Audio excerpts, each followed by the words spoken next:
आज हम first year chemistry का कंप्लीट कोर्स स्टार्ट करने जा रहे हैं। फर्स्ट ईयर केमिस्ट्री का जो पहला चैप्टर है वो स्टिक्योमेट्री है। स्टिक्योमेट्री क्या है, इसके बारे में जानने से पहले हम क्या करेंगे, एनालिटिकल केमिस्ट्री के बारे में पढ़ेंगे। एनालिटिकल केमिस्ट्री जो है वो क्या है, branch of chemistry that deals with quantitative and qualitative analysis of matter. कि किस तरह से देखें, हम देखते हैं कि एक केमिकल रिएक्शन में किस टाइप का एलिमेंट जो है वो इन्वॉल्व है। ये क्या है, क्वालिटेटिव एनालिसिस हो गया। अब जो एलिमेंट है वो कितने अमाउंट में मौजूद है, वो क्या है, क्वांटिटेटिव एनालिसिस है। तो फिर एनालिटिकल केमिस्ट्री में हम क्या करते हैं, क्वालिटेटिव और क्वांटिटेटिव एनालिसिस ऑफ मैटर करते हैं। अब हमारे पास जो स्टिक्योमेट्री आ गया, स्टिक्योमेट्री जो हमारा मेन टॉपिक है, स्टिक्योमेट्री जो है वो हम कह सकते हैं कि that is also a you can say that सब ब्रांच ऑफ एनालिटिकल केमिस्ट्री। किस तरह, क्योंकि स्टिक्योमेट्री में भी हम क्या करते हैं, क्वांटिटेटिव एनालिसिस करते हैं मैटर की। किस तरह से क्वांटिटेटिव एनालिसिस करते हैं, लेट अस सी, हम डिटेल में पढ़ेंगे। सबसे पहले जो स्टिक्योमेट्री है ये हमारे पास क्या हुआ है, एक लैटिन वर्ड से डिराइव हुआ है, स्टिक्योन। इसका मतलब क्या है, एलिमेंट, और मेट्रॉन मीन्स मेजरमेंट। तो फिर सामने आया कि स्टिक्योमेट्री में हमारे पास क्या होता है, एलिमेंट का मेजरमेंट होता है। एलिमेंट को हम क्या करते हैं, मेजर करते हैं। अब अगर मेजरमेंट होता है तो ये हमारे पास क्या हुआ, क्वांटिटेटिव एनालिसिस हुआ। इसलिए मैंने क्या कहा था कि स्टिक्योमेट्री जो है ये हमारे पास क्या है, एनालिटिकल केमिस्ट्री की क्या है, एक सब ब्रांच है। अब हम स्टिक्योमेट्री की डेफिनेशन की तरफ आते हैं। स्टिक्योमेट्री का जो डेफिनेशन है वो क्या है, study of relationship between amount of substances involve in the chemical reaction. एक केमिकल रिएक्शन है हमारे पास, कोई भी केमिकल रिएक्शन आप वो कर लें, वहाँ पर जो सब्सटेंसेस इन्वॉल्व हैं उनके दरमियान जो ताल्लुक़ है, उनके दरमियान जो रिलेशनशिप है, उसके बारे में हम क्या करते हैं, स्टिक्योमेट्री में पढ़ते हैं। फॉर एग्ज़ाम्पल हमारे पास कोई सा भी आप रिएक्शन ले लें, जैसे कि हमारे पास क्या है, वाटर का जो फॉर्मेशन है 1/2O2 प्लस H2 जो है, इससे हमारे पास क्या बनती है, H2O बनती है। ठीक है, हमारे पास ये क्या है, रिएक्टेंट है, और ये हमारे पास क्या है, प्रोडक्ट है। अब इनके आपस में किस तरह का जो है रिलेशनशिप है, इसके बारे में हम क्या करते हैं, स्टिक्योमेट्री में पढ़ते हैं। देखें, हमारे पास दो किस्म की इंफॉर्मेशन जो है वो स्टिक्योमेट्री हमें प्रोवाइड करती है। First one, non amount of reactants, how much product will form.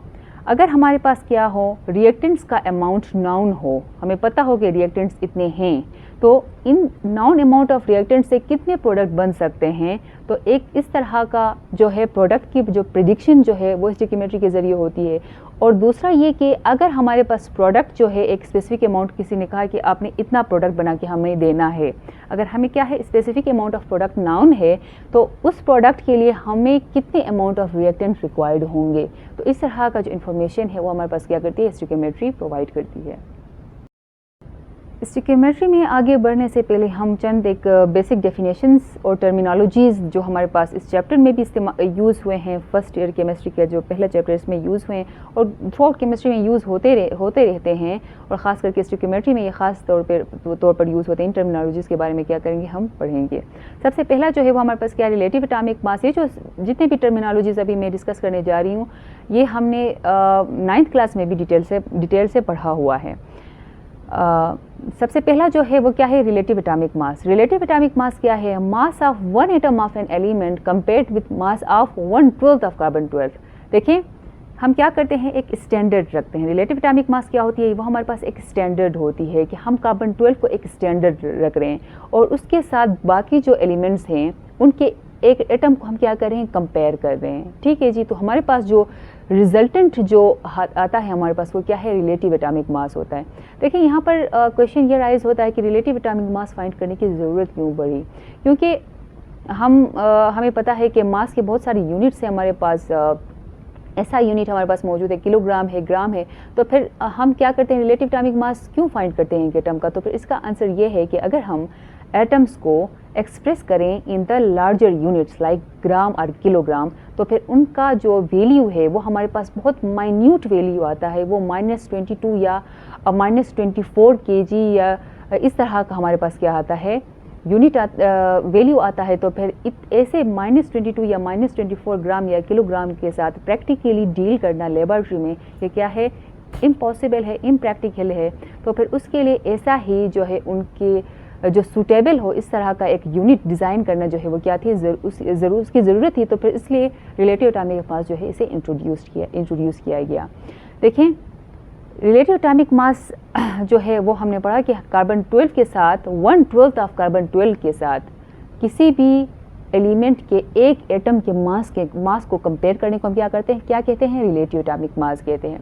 इसका जो यूनिट है, देखिए हमने क्या कहा कि ऑक्सीजन, लेट्स सपोज हमने क्या किया, ऑक्सीजन का रिलेटिव एटॉमिक मास फाइंड किया, तो फिर ऑक्सीजन का रिलेटिव एटॉमिक मास आया 15.889 आ गया, ठीक है।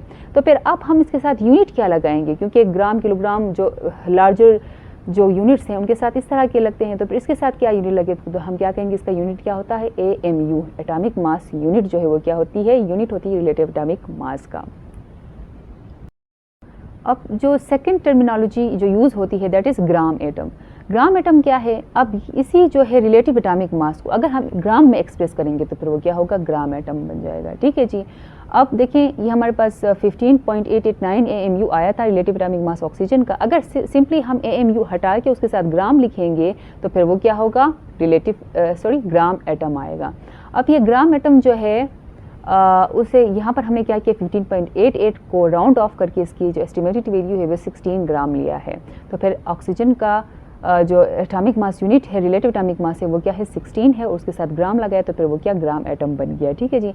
अब ये भी हमारे पास इसका जो पर्पस है वो क्या है, फॉर प्रैक्टिकल यूज़, क्योंकि ग्राम जो है वो यूनिवर्सली नाउन है और अगर हम लैब में भी काम करते हैं तो फिर हम ग्राम में चीज़ों को वो कर लेते हैं, तो फिर इसलिए हमने क्या किया है, इसे ग्राम में रिप्रेजेंट किया है।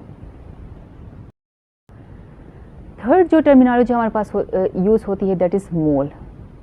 अब मोल क्या चीज़ है, देखिए इसी gram atom of any element contain the same number of atoms, this quantity is called mole. देखिए जौन सा भी एलिमेंट हो, चाहे वो ऑक्सीजन हो, चाहे वो कार्बन हो, चाहे वो लिथियम हो, नाइट्रोजन हो, कोई भी पीरियोडिक एलिमेंट हो, उसके 1 ग्राम एटम जो है उसमें क्या होती है, सेम नंबर ऑफ पार्टिकल्स होते हैं। Particles means atom, same number of atom होती है, उसे हम क्या कहते हैं, मोल कहते हैं। उस क्वांटिटी को हम क्या करते हैं, मोल के नाम से क्या करते हैं, एक्सप्रेस करते हैं।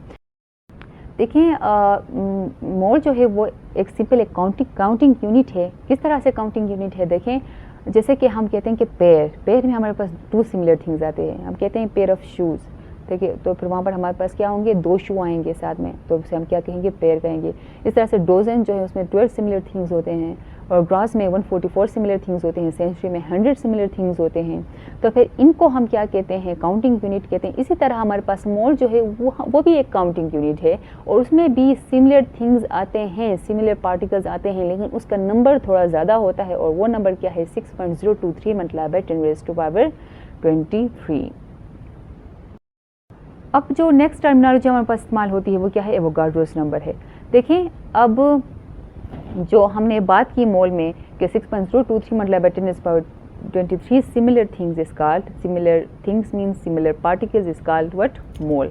तो फिर ये जो कांस्टेंट नंबर है इससे फर्स्ट टाइम एक इटालियन साइंटिस्ट एमिलो एवोगाड्रो जो है उसने क्या किया था, डिटरमाइन किया था। इसी वजह से इसे क्या कहा जाता है, एवोगाड्रोस नंबर कहा जाता है। और ये कांस्टेंट नंबर जो है वो क्या है, 6.023 मल्टीप्लाई बाय 10⁻23 के बराबर है।